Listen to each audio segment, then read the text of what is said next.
Hi viewers, welcome to our channel. ప్రస్తుతం మనతో పాటు దాము బాలాజీ గారు సీనియర్ జర్నలిస్ట్ వాటితో ఒకసారి మాట్లాడదాం.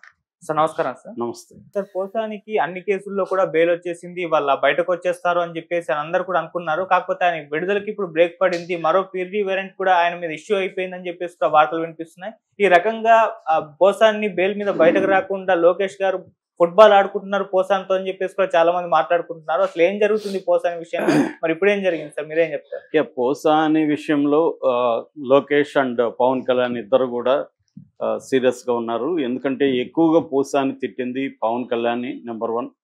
ఎందుకంటే ఆయన వ్యక్తిగత ఫ్యామిలీ సంబంధించి వాళ్ళ పిల్లలకు సంబంధించి అత్యంత నీచంగా దారుణంగా పోసాని మాట్లాడాడు. ఇక లోకేష్ గురించి, చంద్రబాబు గురించి కూడా అతను అనేక సార్లు చాలా దారుణంగానే మాట్లాడాడు. అయితే ఆయన ముందుగానే పసిగట్టాడు, ఈ గవర్నమెంట్ రాగానే మన మీద పడతారు వీళ్ళని. అందుకని ఆయన అన్ని పదవులకి తర్వాత సభ్యత్వానికి రిజైన్ చేసి మొత్తం అసలు రాజకీయాల నుంచి నేను విరమించుకుంటున్నాను అనేది అన్నాడు, వెళ్ళిపోయాడు. సో బట్ అది టూ లేట్ అనమాట, too late to respond. So అంటే ఎవరైనా ఇలా తిట్టి నేను రిజైన్ చేసేసి రాజకీయాల నుంచి వెళ్తా ఉంటే వదిలేస్తే అందరూ ఇదే చేస్తారు కదా అన్న ఇది ఉంది. అందుకనే గుణపాఠం నేర్పించాలి అని లోకేష్ కానీ పవన్ కళ్యాణ్ చంద్రబాబులో అనుకున్నట్టుగా మనకు అర్థమవుతుంది. ఎందుకంటే వాళ్ళే అఫెండ్ అయిన వాళ్ళు. సో దానివల్ల ఈయన మీద కేసులు వరుసగా పెట్టి, ఎందుకంటే ఈయన మీద మామూలుగా అయితే తిట్టిన దానికి అరెస్టులు చేసే పరిస్థితి లేదు. జనరల్గా మామూలుగా అయితే సివిల్ లేకపోతే క్రిమినల్ డిఫామేషన్ వేయచ్చు, వాటికి అరెస్టులు అవసరం లేదు, నోటీసులు ఇవ్వాలి. అందుకని వీళ్ళు ఏం చేస్తున్నారంటే నాన్ బెయిలబుల్ అండ్ కాగ్నిజబుల్ సెక్షన్లు ఏవైతే ఉన్నాయో వాటి కింద పెడుతున్నారు. కొంతమంది మధ్య SC/ST అట్రాసిటీస్ యాక్ట్ అప్లై చేస్తున్నారు. అంటే బాధితులు ఎవరైనా SCలుగా STలుగా ఉంటే ఆ చట్టం కిందకి వస్తుంది. ఇతని మీద మాత్రం 111 BNS 111 అనే సెక్షన్ పెట్టారు. 111 ఏం చెప్తుందంటే క్రిమినల్ సిండికేట్లో భాగంగా ఆర్గనైజ్డ్ క్రైమ్ సిండికేట్లో మెంబర్గా ఉంటే, లేకపోతే ఆ మెంబర్లకి షెల్టర్ ఇస్తే, లేకపోతే క్రైమ్ ద్వారా వచ్చిన డబ్బుల్ని ఇతను తీసుకుంటే, ఈ 3 తప్పులు ఈ సెక్షన్ కింద వస్తాయి. సో పోసాని మీద ఈ సెక్షన్ పెట్టారు. ఈ సెక్షన్ పెట్టడం వల్ల ఏమవుతుందంటే ముందస్తుగా కోర్టు నుంచి వారెంట్ తీసుకోవాల్సిన అవసరం లేదు. అరెస్ట్కి without warrant anybody they can arrest anybody under this section. అట్లాగే నాన్ బెయిలబుల్ కాబట్టి బెయిల్ కూడా ఇమీడియట్గా రాదు, రిమాండ్కి పెట్టేస్తారు. సో ఇది అప్లికబుల్ కాదు అని రైల్వే కోడూరు మ్యాజిస్ట్రేటు భావించినప్పటికీ ఆయన ఇచ్చేశారు. దాని మీద హైకోర్టు కూడా స్పందించింది. ఇలాగ కంప్లైంట్లో లేని సెక్షన్లు పోలీసులు పెడుతున్నారు, మ్యాజిస్ట్రేట్లు కూడా మెకానికల్గా ఇచ్చేస్తున్నారు, ఇది కరెక్ట్ కాదని హైకోర్టు కూడా వ్యాఖ్యానించింది. కానీ రెగ్యులర్గా జరుగుతున్నాయి. అయితే దాని తర్వాత ఇతను హైకోర్టులో మూవ్ చేశాడు. ఎందుకంటే ఒక పద్ధతి ప్రకారం వీళ్ళు ఒకసారి ఈయన జైల్లో ఉన్నప్పుడు వేరే స్టేషన్ వాళ్ళు PT వారెంట్లు, దాదాపు ఇప్పటి వరకు 17 కేసులు ఉన్నట్టుగా చెప్తున్నారు. PT వారెంట్ అంటే ప్రిజనర్ ట్రాన్సిట్ వారెంట్ అంటారు. ఇది BNSS 260 సెక్షన్ ప్రకారం ఒక వ్యక్తి ఒక నేరంలో జైల్లో ఉంటే ఇంకొక నేరంలో అతను ఇన్వాల్వ్ అయినప్పుడు ఆ నేరానికి సంబంధించిన ఇన్వెస్టిగేటివ్ ఆఫీసరు ఈ PT వారెంట్ తీసుకొని మ్యాజిస్ట్రేట్కి సబ్మిట్ చేస్తారు. అంటే ఇతన్ని ఆల్రెడీ జైల్లో ఉన్నాడు, మాకు ఇప్పుడు ఈ కేసులు కావాలి అని ఈ కేసులో రిమాండ్కి అడగచ్చు. సో లేదు కస్టడీకి కూడా అడగచ్చు, అదే హక్కు ఉంటుంది. అయితే ఇక్కడ పరిస్థితి ఏంటంటే ఆల్రెడీ ఇతన్ని రాజంపేటకి తీసుకెళ్లారు, అక్కడి నుంచి నర్సరావుపేటకి తీసుకొచ్చారు, నర్సరావుపేట నుంచి ఆదోని, మళ్ళీ విజయవాడ, మళ్ళీ కర్నూలు, ఇలాగా ప్రజెంట్ అయితే కర్నూలు డిస్ట్రిక్ట్ జైల్లో ఉంటున్నాడు.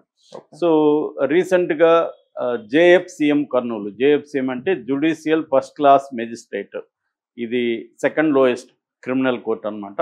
సో ఈ కోర్టు కూడా ఈయనకి కర్నూలులో బెయిల్ వచ్చేసింది. సో దాదాపు అన్ని కేసుల్లో, కొన్ని కేసుల్లో బెయిల్ వచ్చాయి, కొన్ని కేసుల్లో సెక్షన్ బిఎన్ఎస్ఎస్ భారతీయ నాగరిక సురక్షా సంహిత సెక్షన్ 35(3) కింద అతనికి నోటీసులు పంపించమని కోర్టు ఆదేశించింది. ఇంతకుముందు ఇది 41A ఉండేది సిఆర్పిసి, ఇప్పుడు 35(3) అయింది బిఎన్ఎస్ఎస్. దాని కింద పంపించండి, అరెస్ట్ చేయాల్సిన అవసరం లేదనేది కోర్టు కొన్ని కేసుల్లో చెప్పింది, కొన్ని కేసుల్లో ఇచ్చేసింది. ఎందుకంటే తన మీద చాలా కేసులు ఉన్నాయి. పాలకొండ, విశాఖ, పటాపురం, ఓబులవారపల్లి, పాతపట్నం, సూర్యాపేట, కర్నూలు, ఆదోని ఈ కేసులన్నీ ఉన్నాయన్నమాట. ఈ కేసుల్లో కొన్నిట్లో బెయిల్ వచ్చేసింది, కొన్నిట్లో అరెస్ట్ చేయొద్దని కోర్టు ఆదేశించింది.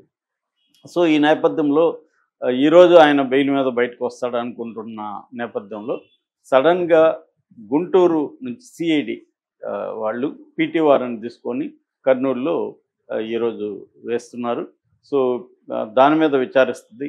మామూలుగా అయితే నాకు తెలిసిన లా ప్రకారం, అంటే నేనేం అడ్వకేట్ కాదు కానీ నేను ఫ్రెండ్స్ని అడిగాను, వాళ్ళు చెప్పిన దాని ప్రకారం ఏంటంటే అన్ని కేసుల్లో బెయిల్ ఉన్నప్పుడు పీటీ వారెంట్ అనేది ఇంకా రెగ్యులర్ వారెంట్గా కన్వర్ట్ అవ్వదు. ఎందుకంటే ఆల్రెడీ ఆయన బెయిల్ మీద బయటకు వచ్చే పరిస్థితి ఉంది. బెయిల్ మీద బయటకు వస్తున్నప్పుడు పీటీ వారెంట్లో మళ్ళీ కన్వర్ట్ చేయడం అయితే కుదరదు. కానీ ఈయన్ని వర్చువల్గా ఈరోజు కోర్టులో అయితే ప్రవేశపెడుతున్నారు. మరి అక్కడ మ్యాజిస్ట్రేటు ఏ నిర్ణయం తీసుకుంటారనేది చూడాలి. అంటే ఇప్పుడు ఏంటంటే హైకోర్టు చెప్పినట్టుగా కింది కోర్టులు కొంత అంటే సుప్రీంకోర్టు తీర్పులను దృష్టిలో పెట్టుకొని bail rule, jail is exception అన్న రూల్ని దృష్టిలో పెట్టుకోవాల్సిన పని ఒకటి ఉంది. రెండవది కంప్లైంట్లో లేని సెక్షన్లు పెట్టినప్పుడు ఆ సెక్షన్ల కింద రిమాండ్ విధించడం కరెక్ట్ కాదు, అసలు అరెస్టే చల్లదు. ఎందుకంటే 7 ఏళ్ల లోపల జైలు శిక్ష ఉన్న కేసుల్లో అరెస్టులు చేయకండి, నోటీసులు ఇవ్వండి. ఆ నోటీసులకు స్పందించి అతను కోఆపరేట్ చేయనప్పుడు కానీ, అతను కానీ ఆమె కానీ కోఆపరేట్ చేయకపోతే అప్పుడు నాన్ బెయిలబుల్ వారెంట్ ఇష్యూ చేయాలి. అప్పుడు కూడా రాకపోతే ఫస్ట్ బెయిలబుల్ వారెంట్ ఇష్యూ చేయాలి. అప్పుడు కూడా రాకపోతే నాన్ బెయిలబుల్ వారెంట్ ఇష్యూ చేయాలి. ఇలాగ ఒక ప్రాసెస్ని, లీగల్ ప్రాసెస్ని సుప్రీంకోర్టు అనేక సార్లు చెప్పింది. కానీ అవి ఫాలో కావట్లేదు. ఇటు పోలీసులు ఫాలో కావట్లేదు, అటు కింది కోర్టులు ఫాలో కావట్లేదు అని హైకోర్టు మొన్న ఒకటి చెప్పింది. సో ఈ నేపథ్యంలో ఇప్పుడు ఈ పీటీ వారెంట్ ప్రకారం మళ్ళీ ఇతన్ని దీంట్లో పెడతారా, జైల్లో రిమాండ్ విధిస్తారా, లేకపోతే ఇప్పుడు అన్ని కేసుల్లో ఆల్రెడీ హైకోర్టు ఇటువంటి తీర్పు ఇచ్చింది కాబట్టి ఇది కూడా అలాంటిదే. కాబట్టి దీంట్లో ఈ అరెస్టు చేయకండి, ఆయన మీద 35(3) నోటీసులు ఇవ్వండి అనేమన్నా చెప్తుందా అనేది చూడాలి. సో ఇది పోసాని లెక్క మీద డిపెండ్ అయింది. సో కోర్టు కానీ ఇతనికి బెయిల్ ఇచ్చేస్తే దీంట్లో కూడా బయటకు వచ్చేస్తాడు. ఒకవేళ ఇవ్వకపోతే మాత్రం మళ్ళీ జైలు తప్పదు. నాకు తెలిసి గవర్నమెంట్ అంత ఈజీగా పోసాన్ని వదిలిపెట్టడానికి సిద్ధంగా లేదు, ఎందుకంటే హరాస్ చేయదలుచుకున్నది కాబట్టి. మళ్ళీ ఇంకొక కేసులు కూడా పెట్టే అవకాశం ఉంది పోసాని మీద. ఏముంది, ఏదో ఒక ఊర్లో ఈయన ఎప్పుడో మాట్లాడిన వీడియోతో పలానా వాళ్ళు అఫెండ్ అయ్యారు, సమాజంలో చిచ్చు పెట్టే విధంగా మాట్లాడు, ఇలాగ ఏదో ఒక కంప్లైంట్ ఇచ్చేయచ్చు. సో ఇక్కడ ఇప్పుడు ఏంటంటే హైకోర్టుకి కూడా టైం అనేది ఇంపార్టెంట్ కదా, ప్రతి కేసుని క్షుణ్ణంగా పరిశీలించడానికి టైం పడుతుంది. సో ఈ టైంలో పుణ్యకాలం గడిచిపోతుంది. ఇది మేజర్ ప్రాబ్లం పోసానికి. సో ఈరోజు హైకోర్టు కూడా ఫేవర్గా అయితే ఉంది కాబట్టి కింది కోర్టులు హైకోర్టు వ్యాఖ్యల్ని దృష్టిలో పెట్టుకొని యాంత్రికంగా స్పందించకుండా అసలు ఈ సెక్షన్లు చెల్లుతాయా లేదా ఒకటి, ఈ సెక్షన్ల కింద అరెస్టులు కరెక్టా కాదా ఒకటి, నోటీసులు ఇవ్వాల్సిన అవసరం ఉందా లేదా, ఈ పీటీ వారెంట్ రెగ్యులర్ వారెంట్గా కన్వర్ట్ చేయొచ్చా లేదా, ఇవన్నీ కూడా పరిశీలించాల్సిన అవసరం ఉంది. పోసాని తరపున అడ్వకేట్స్ కూడా